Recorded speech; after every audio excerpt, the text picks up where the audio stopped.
have one this year?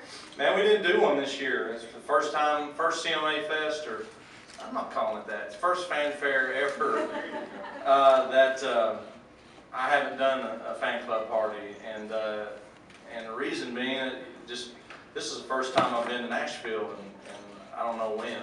In fact, you know, Miranda and I combined the #1 parties last week to get that celebration in we wanted to do, and I'm working on the next studio album, and been in the studio all this week working on a Christmas record. And it's like, man, something's got to give at some point, so we decided to just go down to, what are y'all calling that thing? The Warner Sound. Huh?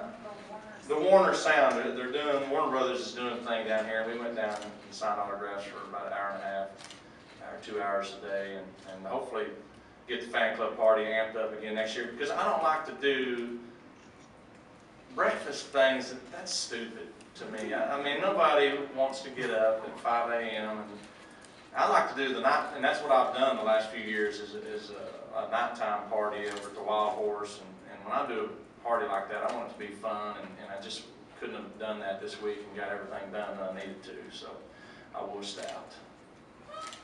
Becca? Can you talk about the fact that they have now expanded The Voice to go twice a year, and are you going to try and participate in both seasons and throughout the year, or how are you deciding that? And well, so far I'm doing the back-to-back seasons. I mean, at some point, I mean, something's got to give at some point, you know. And I've been very vocal with the network and Mark Burnett's production company. It's like, man, this sucks, because, you know, the reason that you want the 4 of us is because we're viable artists right now, current, and we can't do both. You know what I mean? If we do back-to-back seasons, and I've been hammering on about it, but we are going to do this fall. You know, we've already committed to that, and in fact we start here in a week or two filming it again.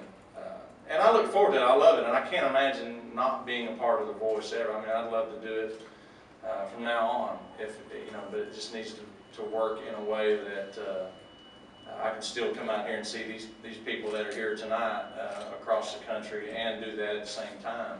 And so something's got to give, you know.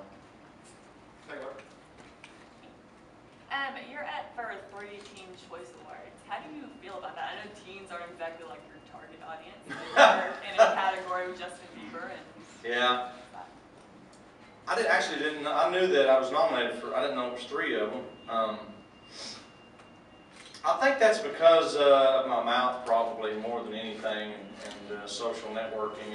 If I had to point to anything, you know, along with The Voice, that's awesome. I mean, nobody wants to, you know, be the person that everybody's grandpa listens to. I mean, you want the kids to be into it. You know what I mean? And that's exciting to me. And it always is. You know, anytime that I'm anywhere and somebody's has a teenage kid that wants to meet me and have a picture, it's like, oh, thank God, because you know you don't want to be that point where they're like, no, I don't want a picture with him. He's old and creepy. Hunter? Back here with that. Well, I was listening to your latest single Over and thinking about your love life like I often do, and I was wondering if that ever, was there a point where thinking of that song, was that thinking about a point in your relationship with Miranda that you were trying to woo her? Was there ever a point? Oh, hell no. I had her wrapped around my finger day one. It was the other lyric, tell me what I got to do to bend you over, was the original lyric, and I changed it. I'm sorry. Think of trees like, oh.